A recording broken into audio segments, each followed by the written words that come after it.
Well, I don't think you could say there's a diversity of views at the Australian Broadcasting Corporation.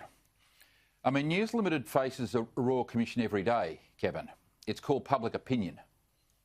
You know, no one forces you to watch Sky or buy the Australian, the Telegraph, the Herald Sun, whatever. People buy News Limited papers and subscribe to them online and watch Sky because they want to. Because, in many respects, Tom, they can't get news in other places that they feel is censored, or issues are not covered, or issues are downplayed or just ignored, a form of censorship. News Corp does face a Royal Commission, public opinion every single day. The ABC, we have to pay $1 billion, $1.1 billion to a year. It's in breach of the Act.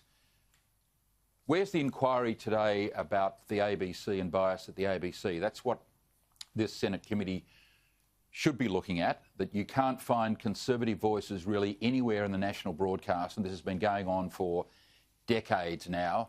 This is the problem in Australian media, the media landscape today, the lack of diversity at the Australian Broadcasting Corporation, and you would hope that in the immediate future, Tom, the Morrison government would do something about it, because you talk about lack of diversity, that's the real problem in Australia today. That gets pretty tricky, doesn't it? What does he do? I mean, that's political interference on the editorial views, I guess. No, have a better word on not at all. Not at all. Not at all. You get the Australian Parliament to change the law, as I wrote in a great article in The Australian a couple of months ago.